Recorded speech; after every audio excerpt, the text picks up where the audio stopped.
Bonjour madame, bonjour monsieur, bonjour chers téléspectateurs.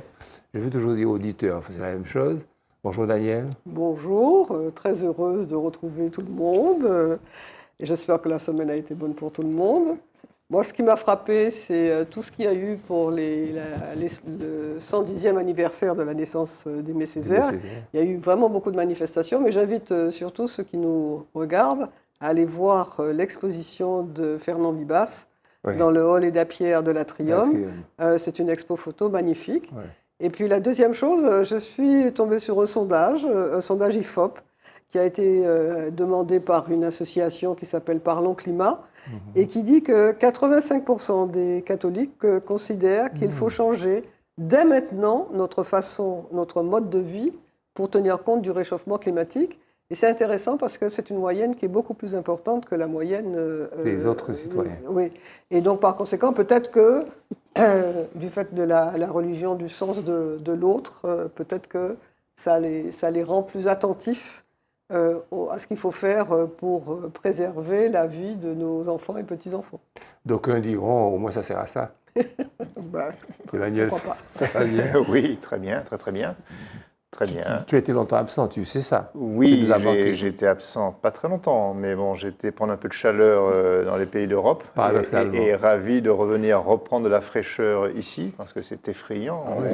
On mesure là très concrètement les effets du réchauffement climatique sur la France, sur l'Europe.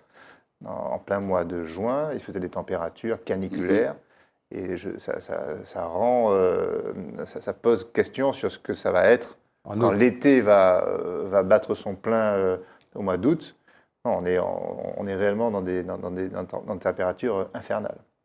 Tu penses qu'on aura à leur envoyer à manger, leur envoyer des côtés d'eau? Non, mais le dérèglement, on en parle comme étant quelque chose d'assez conceptuel, mais maintenant on commence à le vivre réellement au quotidien, à être accompagné par ces effets. Ici, sans doute, on l'a vu d'ailleurs, un premier phénomène cyclonique est arrivé très tôt, donc ça c'est aussi un des événements. Et puis partout où on se promène sur la planète, on ressent maintenant ces effets-là, donc c'est quelque chose maintenant qui nous touche au quotidien.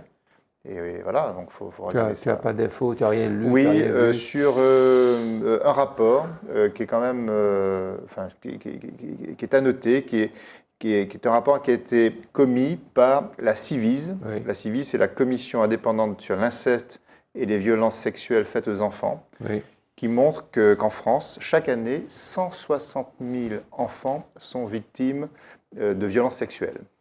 160 000, c'est hallucinant, c'est terrifiant. Et je reste convaincu que ce chiffre, malheureusement, est largement en deçà de la réalité, parce que combien de familles ne déclarent pas la honte. Donc c'est terrifiant, on est dans un monde qui est dominé par ça. Et quand on regarde les adultes qui ont dans leur enfance eu un épisode d'agression sexuelle, on en dénombre 5 500 000 en France. Donc ce sont des populations... 10%. Considérable. Presque 10% de la population française. Et là encore, si on rajoute un facteur, je pense qu'on peut pratiquement doubler ce chiffre pour tutoyer la vraie réalité. C'est hallucinant que l'humanité soit encore dans ce type de problème. Et d'ailleurs, ce rapport chiffre le coût de l'inceste, de ce phénomène, qui avoisine les 10 milliards d'euros par an. Mais en quoi? Alors, ça coûte au niveau de la santé, d'accompagnement psychosociologique, hospitalisation. Enfin, il y a toute une série de coûts. Addiction, instabilité, psychiatrie, maladie. Absolument. Donc, c'est un vrai coût pour la société, un vrai coût financier, mais c'est surtout un coût moral absolument démentiel. Monsieur Musique, tu as quelque chose d'intéressant à nous dire sur toi, ta vie, ta semaine? Ah ben, si je peux, je dis deux petites choses. Dis plein de petites choses. La première, c'est que j'étais pas là pendant un petit moment, et quand je suis rentré, j'ai entendu parler de conflits concernant la vision sur la gestion du port de la Martinique. Ouais. Je pense que c'est un sujet qu'on devrait pouvoir débattre ici, parce que c'est vrai que c'est intéressant, à mon sens, dans les perspectives. Bon, la deuxième information, c'est vrai que pendant mon absence, on a perdu des artistes. Ouais. Voilà, je veux refaire un petit clin d'œil à la famille de Vincent Osier-Lafontaine, Alors Vincent, en quelques mots, ça a été un homme extraordinaire. Il vendait des sandales, des pantoufles, enfin, dans le temps. Vous voyez, ma mère était commerçante en commune Robert et Vincent G. Lafontaine lui fournissait des sandales, des trucs, voilà. Et il était commerçant ambulant. Il a investi, il a créé plusieurs structures. Non, mais c'est extraordinaire. Hein. Il s'est bâti un empire un petit peu immobilier, un empire commercial. Et il a toujours été musique. Et parallèlement, oui. Ouais. Et vous savez, en quelques mots, j'ai eu l'occasion d'être invité chez lui. Et j'étais très fasciné de voir son amour pour l'écriture. Donc, je vous le dis, hein, l'écriture de chansons, raconter des histoires. D'ailleurs, ces chansons, il a écrit 44 chansons qui sont déposées à la scène. Alors, par exemple, je vous donne des titres. Mode de l'arrivée en PIA. Ouais. Donc, déclin d'une réalité sociale. Sacré Chabin. Hein, il y a un coin dans mon île qui s'appelle la Martinique. Alors, tout ça, c'est aussi des chansons qui sont dans le patrimoine. Il avait fait... La technique me dit qu'il nous propose d'écouter un petit mais très volontiers.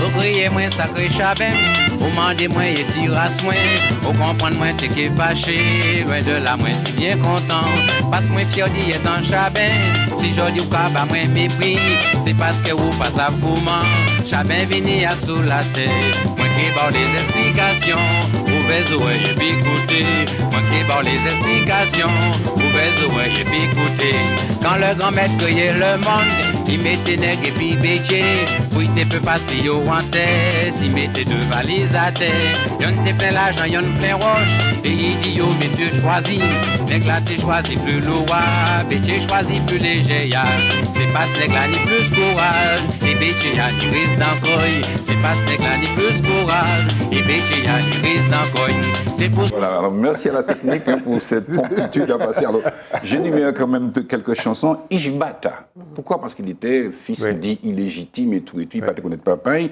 Il a créé Ishbata. Acheter local, donc cet investissement pour la production du pays. François Tricentenaire, il a fait une œuvre sur le tricentenaire de la ville du François. C'est intéressant que la ville du François intègre ça à son patrimoine. Il a fait aussi hommage à Loulou Boilaville, hommage à Mano. Et puis, dans le temps où j'y étais, il a reçu un hommage de la SACEM également pour son œuvre magistrale. Tu ne laissais rien passer quand tu étais là. Mais je ne sais pas. Dans en tout cas, on salue sa famille et puis sa fille qui fait Annick Osier-Lafontaine, qui se produit bientôt là et qui continue, je crois, à écrire. Annick Osier-Lafontaine, la pianiste, c'est sa fille. C'est sa fille. Elle est géniale. Elle est géniale. Voilà. Moi, j'ai quelques informations à vous donner qui ne sont pas très gaies, qui sont de la même nature que celles qu'on a ici, pour lesquelles on déplore la faute, pour lesquelles on cherche des fautifs. Des algues vertes ont envahi le sable des plages bretonnes, comme nous, comme les sargasses. Et ils ont même dû interdire les plages. Je pense qu'il y a des endroits ici qui auraient pu être interdits. Enfin bon, c'est pas ça l'objet de ma question. Mais pareil, ces gens-là souffrent d'hydrogène sulfuré, comme pour les sargasses. Et la cause, c'est localisé sur le plan de la causalité, c'est la faute de l'agriculture intensive, effectivement, les nitrates, l'azote. Oui, absolument, l'élevage de porc. Mais ce n'est pas tout. De l'autre côté maintenant, dans les Pays basques, ils souffrent d'une toxique aiguë qui émane de l'os Treopsis. C'est une petite micro-algue qui se développe lorsque la température de l'eau dépasse les 25, 24, 27, 25, entre 25 et 30 degrés.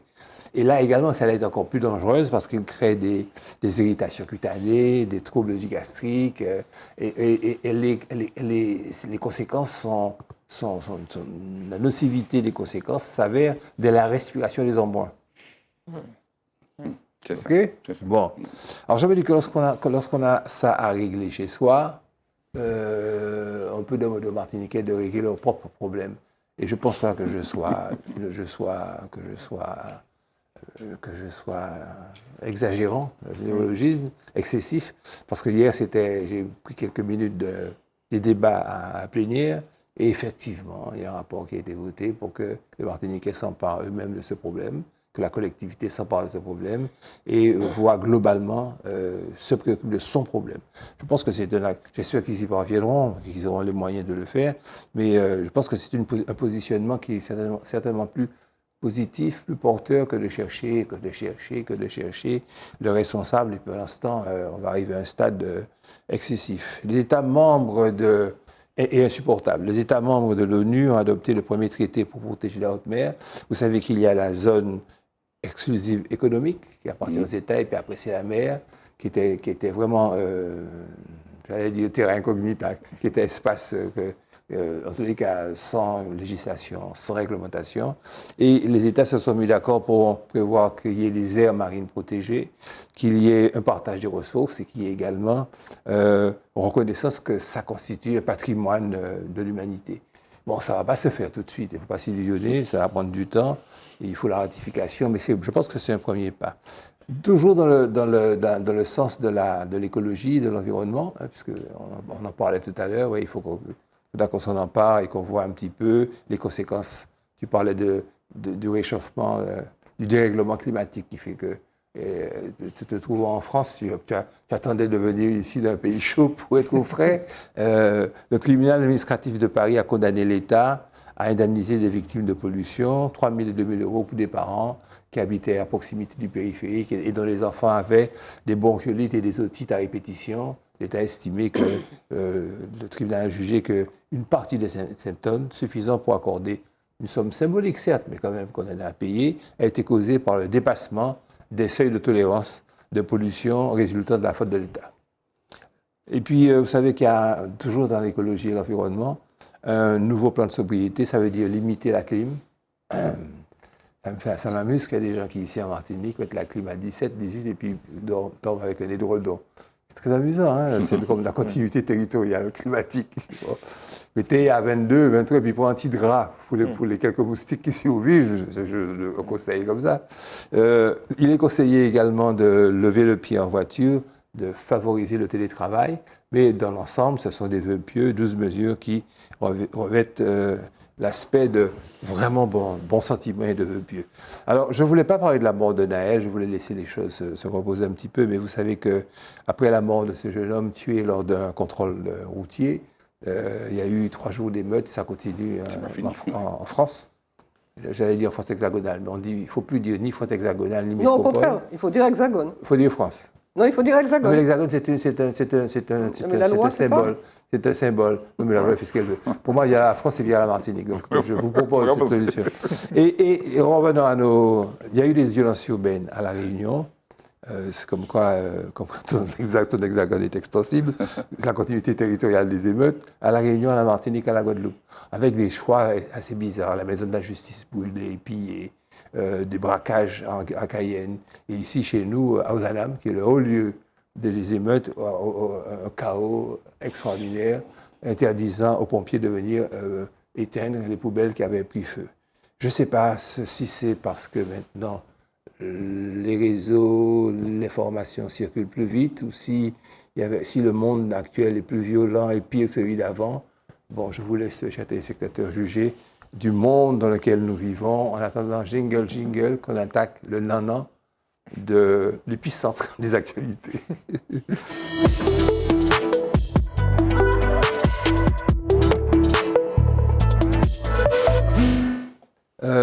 Christian, je t'ai demandé de regarder un petit peu, et nous en sommes convenus, que tu regardes un petit peu comment se déterminer par rapport au phénomène Le Pen.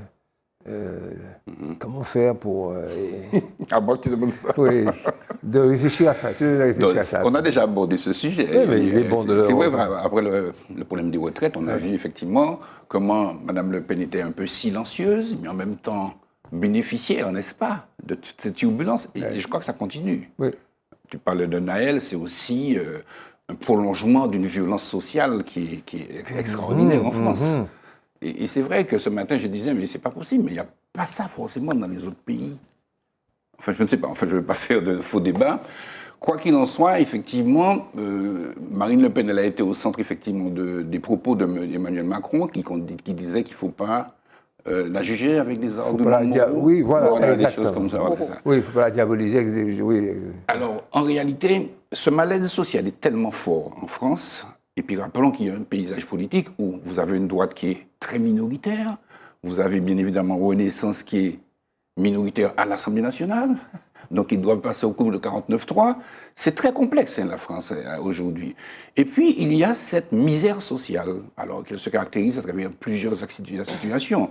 Des filles musulmanes qui ne veulent plus porter si vous voulez, le voile, et qui ont des problèmes avec leur père, etc., et qui finalement se réfugient en Marine Le Pen. Il y a des situations de gens qui sont désœuvrés parce que on sait bien que les campagnes sont tout est de plus centralisé, les écoles ferment, les crèches ferment. Il y a un mécontentement social qui fait que, voilà, cette sensation de mal-être aujourd'hui, effectivement, on n'adhère pas au programme de Marine Le Pen, mais Marine Le Pen, a priori, c'est un peu l'espérance, enfin, je ne sais pas si le mot est peut-être trop fort, de beaucoup de gens qui n'ont pas d'autre voie, quoi. Donc aujourd'hui, c'est quelque chose de très, très difficile. Alors, ceci étant, Marine Le Pen, au-delà de ce mécontentement social, quel programme est là? Comment va-t-elle faire vis-à-vis de la Chine? Comment va-t-elle faire par rapport à l'Europe? On connaît ses positions sur l'Europe. Comment va-t-elle faire par rapport aux États-Unis? Par rapport à la Russie, même si elle semblait avoir des liens. Mais en tout cas, et puis, bien évidemment, de la croissance, de la gestion sociale, de la question des retraites, qui est toujours là, quelque part, mais aussi de beaucoup d'autres sujets. En plus, pour terminer, est-ce qu'il y aura, on voit bien que de Renaissance, il n'y a pas de figure politique qui se détache, ni dans la droite classique. Aujourd'hui, voilà, c'est une grande incertitude. Voilà, enfin, c'est un peu ce que je voudrais, juste ajouter le paradoxe qu'il y a pour certaines personnes qui votent pour le Front, enfin, pour le groupe de Marine Le Pen, par protestation, parce que, comme tu dis, peut-être qu'ils n'ont rien, alors que dans le programme, et je relis ça à ce qui se passe à l'heure actuelle, dans le programme de Marine Le Pen, il y avait la présomption de légitime défense pour les policiers. C'était ça qu'elle voulait faire voter. Donc il y a un paradoxe que pour des personnes qui manifestent parce qu'ils estiment, à raison, que le policier n'aurait pas dû tirer, et que ces mêmes personnes sont prêtes à voter pour Marine Le Pen qui voulait instituer une présomption de légitime défense pour les policiers. Alors, Gérard, je veux terminer par un petit propos que j'ai écrit et que je partage avec vous. Même si on doit et on peut admettre que la dimension coloniale de la politique française a été réelle et qu'elle subit, en quelque part, logiquement, les revers de celle-ci. Mais ils sont nombreux à penser en France aujourd'hui, notamment à Paris, qu'on est confronté à un communautarisme extrêmement dangereux. Au-delà même de la norme d'accueillir des étrangers ou des anciens colonisés, le débat porte sur les pratiques ostentatoires d'affirmation identitaire, religieuse, provocatrice. Moi, je le vis dans le métro, je le vis dans les bus. Je vous le dis ça, c'est pas une idéologie. Et cette situation qui favorise des clans dans un pays dit laïque. C'est des clans. Les gens sont habillés, voilà, à 250 000 à l'heure. Enfin, je ne veux pas remettre l'action. Mais je veux dire que parfois, je me dis, mais qu'est-ce que tu fais là, dans ce pays-là? Donc, enfin, ce que je veux dire, c'est que je peux comprendre la saturation d'une société française aujourd'hui, qui n'a pas su gérer cette diversité. Vous voyez, qui n'a pas su gérer les problèmes religieux aujourd'hui, voilà, l'ostentation est manifeste. Et vous savez que les joueuses de football demandent de porter le voile. Les joueuses. Bon, voilà, c'est ça. Donc, il y a des discussions sur ça. Mais va moins souvent en France, comme ça tu vas être moins... Pardon? Va moins souvent en France, comme ça tu vas être moins... Non, mais comme on parle de la réalité de Le Pen, puisque Le Pen aussi, elle bénéficie de tout ça. Alors, maintenant, comment elle va gérer ça? Et elle bénéficie des émeutes qui ont lieu en ce moment. Là, sa campagne a commencé et elle est en train d'engranger énormément de points avec ce qui se passe. Au Brésil, Lula, les mains liées par le Congrès, le président brésilien hyperactif à l'international, peine à faire passer ses réformes dans un pays extrêmement polarisé. Au Parlement, la droite et l'extrême droite restent majoritaires avec le soutien de business, de l'agro-business. L'agro-business, voilà l'expression. C'est Daniel qui va... Oui, alors, on se souvient que Lula a gagné les élections en battant Bolsonaro, le président sortant, en 2022, et que c'est son troisième mandat, puisqu'il a été, de 2004 à 2012, il avait été président du Brésil. Alors, ce qui est important dans le domaine que nous analysons, ce qui est important de noter, c'est que le cheval de bataille de Lula, l'un de ses chevaux de bataille, c'est essayer de limiter le plus possible la déforestation, puisque pour lui, c'est un point important. Et le bilan de ces deux mandats, c'est que la déforestation avait diminué de 83%. Donc, les actions qu'il a menées, c'est des actions avec des résultats objectifs. Quand Bolsonaro est arrivé au pouvoir, et c'est un an après, il a détricoté tout ce que Lula avait fait, et le bilan de son mandat, c'est 75% d'augmentation de la déforestation. Et on a encore en image toutes ces forêts qui brûlent pour pouvoir laisser la place à l'élevage et pour favoriser l'agro-business, comme tu dis. Et dernier chiffre, les 5 premiers mois de cette année, 2023, comparé, donc présidence Lula, comparé aux 5 mois de la présidence Bolsonaro 2002, la déforestation a diminué de 31%. Donc l'action de Lula, elle est réelle. Ceci dit, et comme tu le signalais, au Brésil, il y a un Parlement qui est composé d'un Congrès et d'un Sénat. Là, il n'a pas la majorité. Parce qu'il est arrivé au pouvoir avec une alliance avec plusieurs partis, mais il n'a pas la majorité. Et donc, ça s'est manifesté de façon très concrète par le fait que le Congrès a diminué la compétence du ministère du ministère qui s'occupe des populations autochtones. Et d'autre part, le ministère de l'Environnement a également vu diminuer ses possibilités, notamment sur le cadastre, alors que la maîtrise du cadastre, puisque c'est ce qui permet de limiter justement donc sur ces 2 points-là, le Congrès a opéré ces modifications. Maintenant, il reste à savoir comment le Sénat va juger, mais la réalité, c'est la difficulté pour Lula, effectivement. Il a un plan qui est très ambitieux pour l'environnement en général et pour la protection des peuples autochtones. Mais il a effectivement une résistance très vive du Congrès. Alors, on pourrait penser qu'il trouverait auprès des nations diverses et démocratiques, puisque Bolsonaro, à l'évidence, était un autocrate, mais le fait est du fait que de sa position politique et son multilatéralisme, il s'est mis pas du côté de la Russie, mais il n'a pas dénoncé l'envahissement de l'Ukraine. Alors ça, beaucoup de pays occidentaux le comprennent mal. Donc il est sur une corde raide, et nous lui souhaitons bonne chance, parce que c'est quand même le pays de Pelé, c'est le pays de la samba, c'est le pays des carioca, c'est le pays de la musique. Jingle pour qu'on passe à au problème de société, voilà.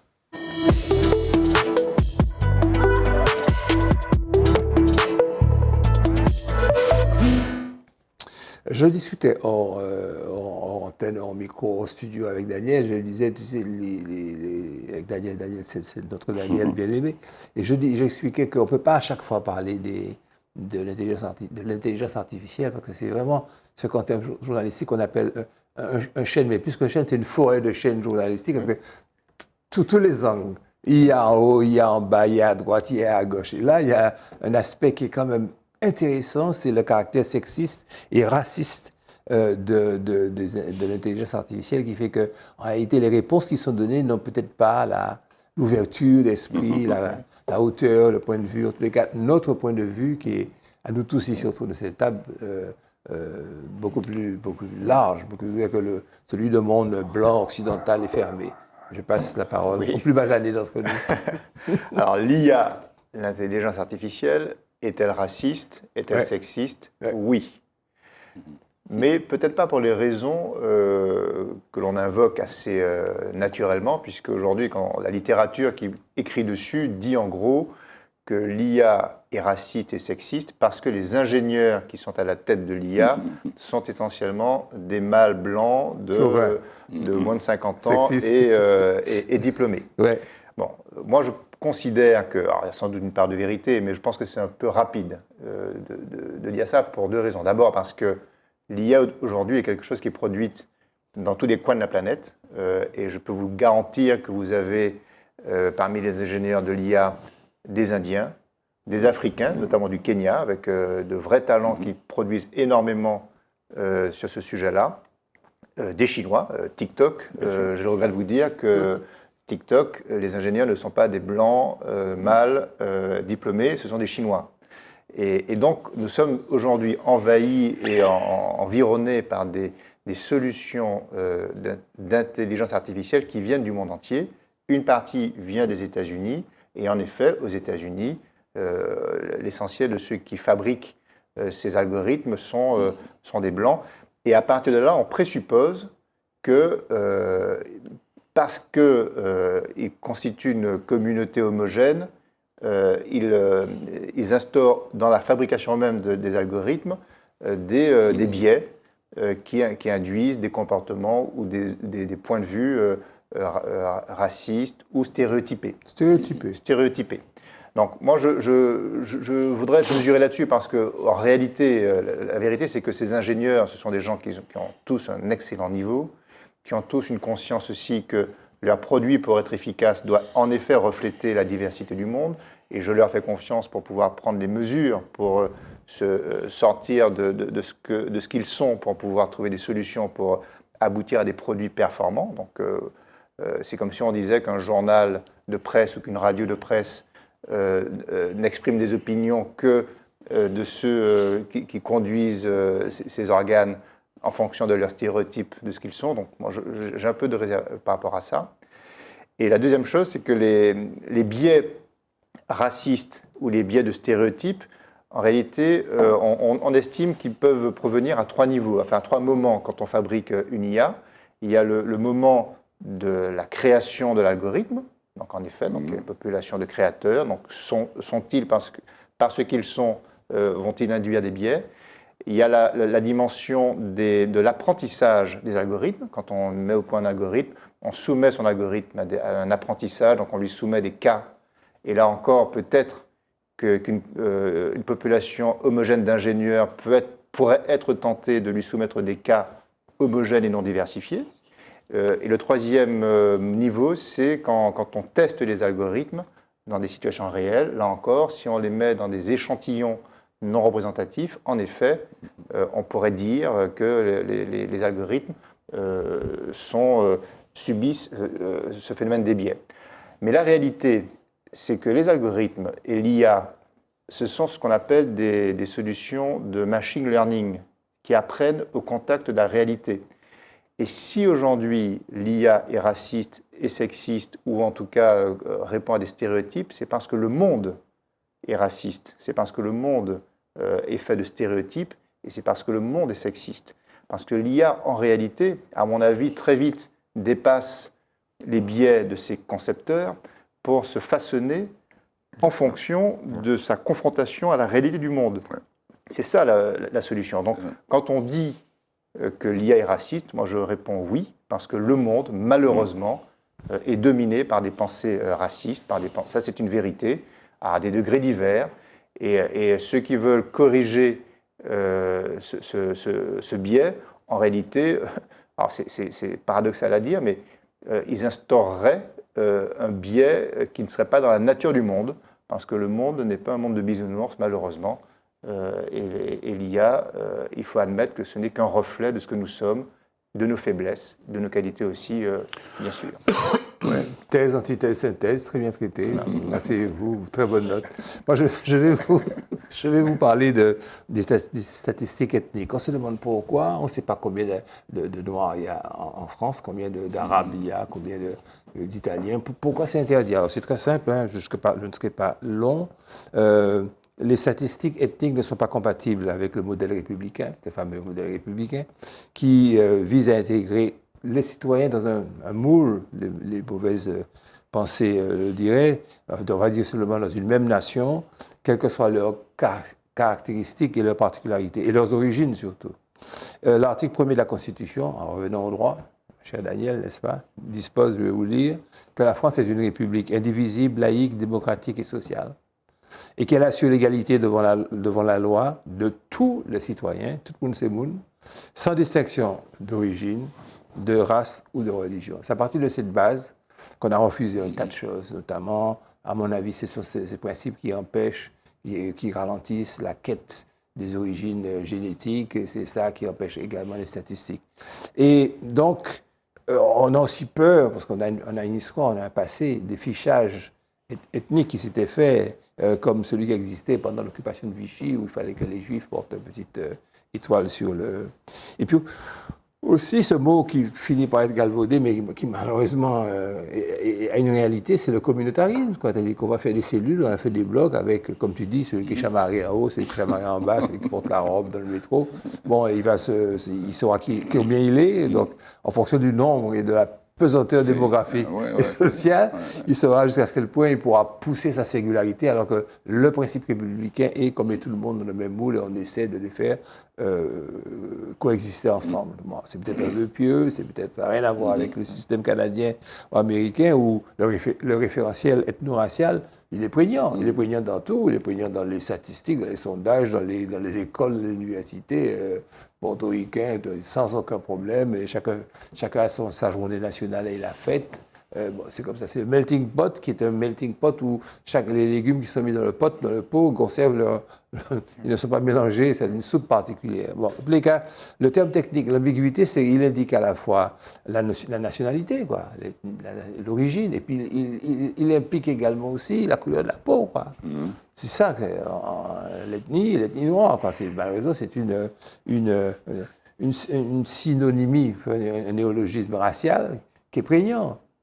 L'ethnie, dans l'esprit des gens, c'est tu es noir ou bien tu es blanc. Et c'est ça, c'est ce problème de couleur de peau que la République ne veut pas. Quand je dis la République, c'est tous ceux qui s'inspirent de cette idée. Donc la loi interdit de traiter des données, comme je vous l'ai dit, à caractère personnel qui relève la prétendue origine, ou c'est noir, c'est blanc, ou c'est chabon, ou c'est chinois. Mais il y a des exceptions. Et c'est ça, enfin, je fais comme toi, j'arrive à mettre une synthèse. D'abord, les instituts politiques et de statistiques publiques peuvent faire procéder à des études sur le ressenti des populations. Vous voyez, parfois, on pose la question, avez-vous des sentiments racistes, etc. Donc c'est possible. Le ressenti des populations, de leur discrimination, pouvant inclure des données sur l'apparence physique. Donc on peut dire aux gens, qu'est-ce que vous ressentez quand vous voyez un homme noir? Mais on ne peut pas dire à cette même personne pour que ce soit simple. Est-ce que ça vous choque qu'il y ait 2 600 000 noirs ou bien maghrébins en France? Voilà la nuance, voilà, pour que l'on comprenne bien.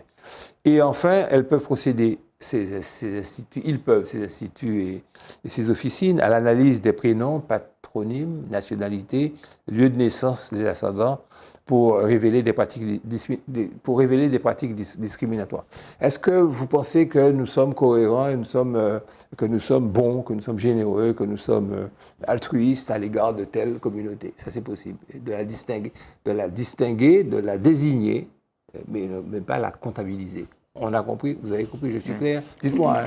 Si vous faites signe, vous dites tu as un obscurantisme ethnico-racial total. En conclusion, les grandes enquêtes de la statistique publique, qui comportent des questions sur le lieu de naissance, la nationalité de naissance ne sont plus un gros problème. Ce sont désormais les questions de couleur de peau ou de religion, il faut bien en parler, qui focalisent maintenant les débats. Troisième sujet, un autre langage du management est possible.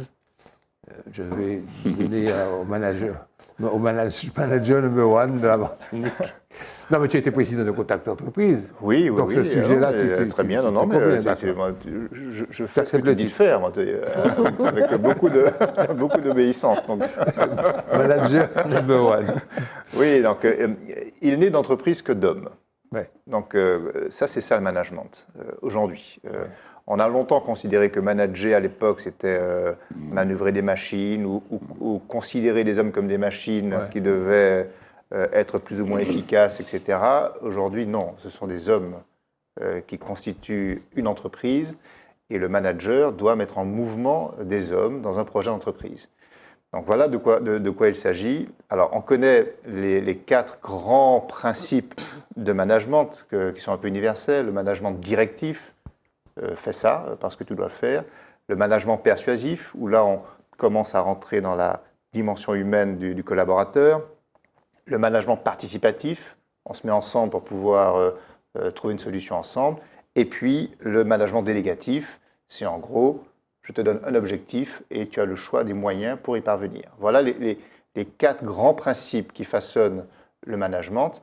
Et en fait, le bon manager, il n'est pas tout l'un ou tout l'autre, il combine tout ça. Selon l'individu, selon le poste de travail. Exactement. Alors, Ghislain Deslandes, qui est un philosophe, professeur à l'ESCP Business School, vient d'écrire un bouquin qui s'appelle « Érotique de l'administration », où lui, sans remettre en question ses grands principes, il rajoute une dimension, alors je n'ai pas réussi à la qualifier complètement, mais ça peut être une dimension de l'engagement qui va s'appuyer sur les zones d'ombre ou des qualités humaines un peu fragiles. Parce qu'il part du principe que finalement, c'est dans les moments de fragilité humaine, souvent dans les relations, qu'on peut trouver de bonnes solutions. C'est en gros dans les moments de la pause café, c'est dans les moments où on n'est pas forcément au taquet d'une mission, c'est dans les moments un peu d'abandon de soi que des solutions peuvent aboutir pour qu'un projet collectif émerge. Donc lui, il s'appuie fondamentalement sur les qualités humaines des collaborateurs pour développer un management dit de l'engagement, dans lequel il souhaite introduire davantage d'éthique et davantage de solidarité entre les collaborateurs. Alors ça me fait penser à quelqu'un qui est venu ici il n'y a pas longtemps, qui s'appelle Thierry Watley, qui a été d'ailleurs, qui est consultant aujourd'hui en matière de management et de communication, et qui a je crois, dirigé une rédaction chez France Télévisions aux Antilles pendant une vingtaine d'années déjà, enfin il y a une vingtaine d'années, et qui vient d'écrire un bouquin qui s'appelle « La raison d'être ». Et il dit qu'une entreprise, un entrepreneur, avant même de conduire son projet, doit faire en sorte que son entreprise ait une raison d'être, une raison d'exister, une raison utile d'exister. Pourquoi ? Parce que les collaborateurs ne vont pas maintenant se lever pour aller travailler s'ils ne participent pas à un grand projet qui les dépasse ou qui les enthousiasme. Attendre d'un collaborateur qu'il exécute une tâche sans que ça soit porté par une motivation qui est incarnée par la raison d'être de l'entreprise, eh bien ça ne marche plus.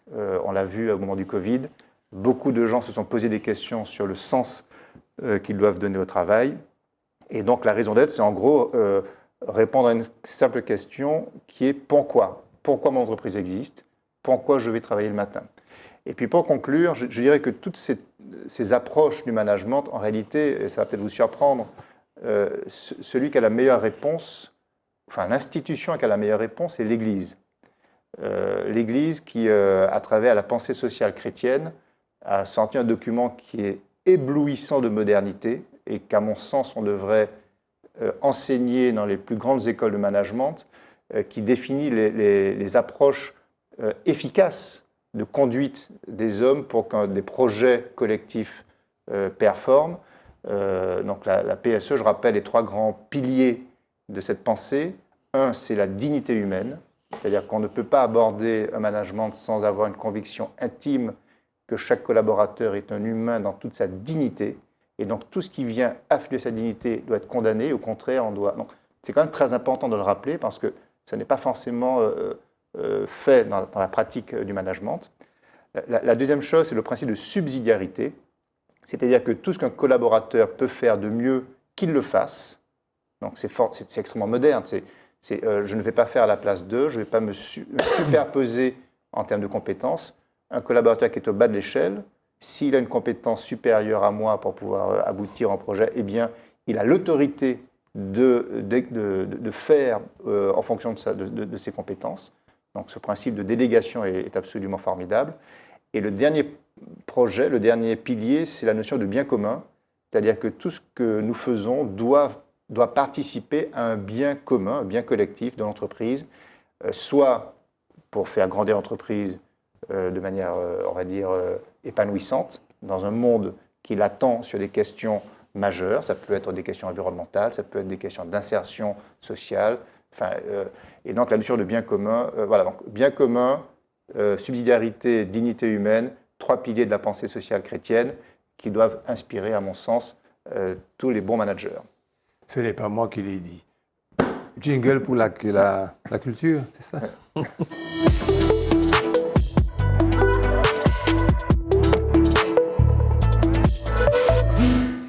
Créole, langue officielle. Madame Culture, à vous. Oui, alors tout le monde a entendu qu'à l'Assemblée plénière du mois dernier, l'Assemblée a adopté le créole comme langue officielle de la Martinique. Alors, on ne peut pas ne pas s'empêcher de se poser un certain nombre de questions. Déjà, le premier projet, le texte du projet qui était proposé à l'Assemblée était que le créole soit une des langues officielles à côté du français. Et il y a eu un amendement proposé par l'opposition, en la personne de M. Boutret et de M. Carole, pour proposer que le créole soit la langue officielle au même titre que la langue française. Et c'est ce que l'Assemblée a adopté. Me semble-t-il, elle va droit au mur. L'article 2 de la Constitution dit « La langue de la République est le français ». Et paradoxalement, M. Boutrin, qui avait proposé cet amendement, après, lorsqu'il a été entendu par la presse, il a fait part d'un jugement qui a été rendu par le tribunal administratif de Bastia pour dire que ça avait peu de chances de prospérer, parce que justement, le tribunal administratif de Bastia, en mars 2023, avait, sur requête du préfet, avait annulé une délibération de l'Assemblée de Corse qui proposait que les débats se fassent aussi en langue corse. C'était même pas dire la langue officielle, dire que ça se passe en langue corse. Donc là, on est manifestement, me semble-t-il, dans une rencontre frontale entre ce qui est proposé et ce que dit la Constitution. Ça ne paraît pas possible. Alors, on va voir, wait and see. L'Assemblée n'a pas délibéré que sur ça. Elle a aussi délibéré sur 2 autres points, proposer que le créole soit enseigné de façon obligatoire à l'école, mais là, elle indique que comme c'est de la compétence de l'État, il faut donc que l'État se prononce, donc elle suggère à l'État de se prononcer. Et enfin, troisième volet, c'est qu'il y ait une convention avec le rectorat pour promouvoir la culture créole, la langue, le patrimoine, tout ce qui fait... Donc là, ça ne devrait pas poser de problème. Est-ce que je peux te proposer de remettre ce sujet à la prochaine, si tu nous fais le plaisir et l'honneur d'être là, pour qu'on puisse étudier dans le détail maintenant quelque chose de concret qui est le plan académique sur le créole. Oui, tout à fait, avec plaisir. Et donc, je te demanderai de me parler du Titanic maintenant. Oui, alors c'est un article de Jacques Attali qui s'appelle les quatre titans.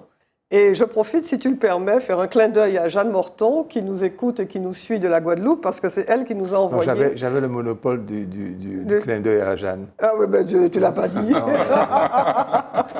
Alors vas-y, je te délègue. Jeanne, j'ai délégué... Qui m'a envoyé cet article de Jacques Attali. Alors, tout le monde a en tête 2 événements. Premièrement, il y a quelques jours, un chalutier qui coule, mais très proche des côtes grecques, avec 750 personnes à bord, femmes, enfants, hommes. Et il y a à peu près 80 rescapés. Et on dit que les gardes-côtes grecs se sont approchés, mais qu'ils n'ont pas été secourus, et ces personnes sont noyées. Et quelque temps après, il y a un petit sous-marin appelé Titan, qui a 5 personnes à son bord, des milliardaires, celui qui était à l'initiative de l'engin, et un guide. Et ce Titan, il implose, et pendant quelques jours, il y a une débauche de moyens pour pouvoir savoir ce qui se passe et savoir ce qu'il est devenu. Et donc, dans son article, Jacques Attali, il intitule 4 titans, parce que déjà, il fait la comparaison entre justement tout ce qui avait été fait lors du Titanic, ne pas avoir tenu compte des avis des spécialistes, et donc l'espèce d'arrogance des milliardaires pour pouvoir, quoi qu'il arrive, arriver à leur projet. Et là aussi, pour le Titan, parce qu'il y avait eu, on l'a appris après, des mises en garde de personnes qui travaillaient en disant « ça ne va pas tenir », et ça n'a pas tenu. Et à côté de ça, le fait qu'il y ait si peu de moyens qui aient été mis en place pour rechercher les réfugiés, il dit c'est la caractéristique de nos sociétés où on voit de façon obscène non seulement les médias, mais les moyens déchaînés pour pouvoir sauver 5 personnes, et de notre côté que 700 personnes dans le silence et sans moyens peuvent sombrer dans la Méditerranée. Cette tribune, Nathalie, elle est vraiment émouvante. Il ne nous reste pas trop de temps, je ne vais donc pas intervenir du tout. Vous demander un petit jingle quand même pour passer la parole au maestro Boutan.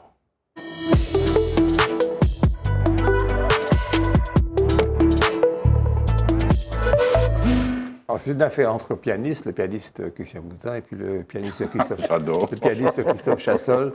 Je laisse Christian, je n'anticipe pas sur son sujet, vas-y. Alors, Jérôme m'a demandé de parler de Christophe Chassol. J'espère que je vais arriver à vous faire partager la passion, en tout cas, qu'on peut avoir pour cet individu et que beaucoup ne connaissent pas. Il est martiniquais d'origine, il est né en France, à Issy-les-Moulineaux. En 1976, à 4 ans, il était déjà au conservatoire. Et aujourd'hui, il se définit comme compositeur, claviériste et arrangeur. Il a été formé au Conservatoire de Paris, il a fait la Berklee School également aux États-Unis. Après, il a travaillé beaucoup pour la télévision, la publicité, les musiques, pour les peintures. Vraiment quelque chose de complètement orienté vers des univers extraordinaires. Le mieux, c'est d'écouter un premier son, un premier son de lui. Vous allez voir sa trame.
Déjà fait 6 albums.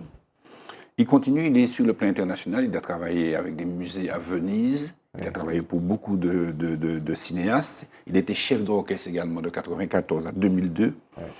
Alors, un élément très émouvant, c'est qu'il a perdu, il fut de ceux qui ont perdu ses parents dans le crash. Dans le crash de la Caribbean, là, comme ça, en 2005. À Paramaribo. Voilà, il a perdu ses parents dans ce crash. On va écouter un deuxième titre, et puis après je vais vous parler d'autre chose.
Donc ce titre illustre quand même une page de sa vie, où il a beaucoup travaillé sur l'ajout de dimensions musicales complémentaires à des œuvres préexistantes.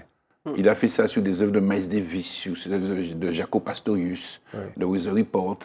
Et ça, je crois que c'est Ennio Morricone qui avait composé cette œuvre. D'ailleurs, ce géant, n'est-ce pas, du cinéma et du western. On se rappelle, Bon, la boue, le truand, tout ça. Et donc, c'est un peu ça, lui. Alors, je voudrais aussi vous dire que c'est un chroniqueur extraordinaire. Il a travaillé avec France Musique, où il explique. Il prend, par exemple, Miles Davis, et puis il vous explique le travail de Miles Davis. On a sélectionné, pas vraiment ce que je voulais, mais on a sélectionné une illustration de ce travail qu'il a fait avec France Musique. Putain, mais... Incompréhensible, c'est tout.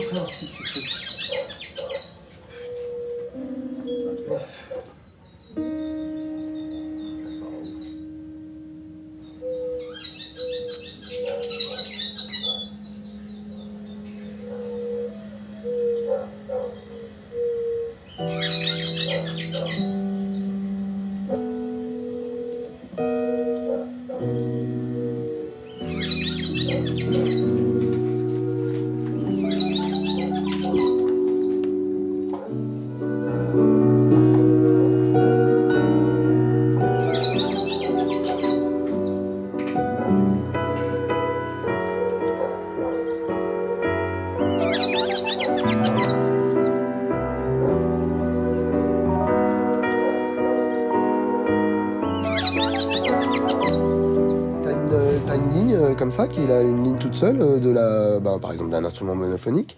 Et le piano, la guitare, c'est des instruments polyphoniques qui permettent de mettre plusieurs notes en dessous, d'harmoniser, donc de verticaliser les choses, quoi. De verticaliser une chose qui n'est qu'horizontale. Et donc quand tu l'appliques à tous les sons que tu entends, c'est prendre la voix humaine, prendre les sons, comme la musique concrète l'a faite avec Pierre Schaeffer, Pierre Henry. Il prenait les sons d'usine, je sais pas. Mais ça c'est même beaucoup plus vieux que ça. Je crois que Varèse il faisait ça. Sa pièce Amérique faisait ça avec les sirènes de pompiers de New York. C'est prendre tous les sons monophoniques et les rendre verticaux, quoi. Alors, il a déjà joué à Tropicatrium il y a quelques années, absolument. Je crois que c'est Manuel qui l'avait fait venir. Il avait un grand projet sur Maurice Cultier l'an dernier, je ne sais pas si tu te rappelles, puisqu'on devait travailler sur ça, au Châtelet. Bon, et puis, voilà. Et moi, je pense aussi que c'est un homme qui peut être très utile pour les projets de conservatoire que nous avons ici. Parce qu'il est intéressant de pouvoir dénicher des gens comme ça, à mon avis, qui ont un langage universel très fort et une profondeur, vous voyez. Et pour le dernier titre, ça s'appelle « I am not a real person », tu vois. Donc c'est un gars qui est déjà dans une explosion de futurisme, dans l'IA peut-être. Voilà, si on peut terminer avec « I am not a real person ».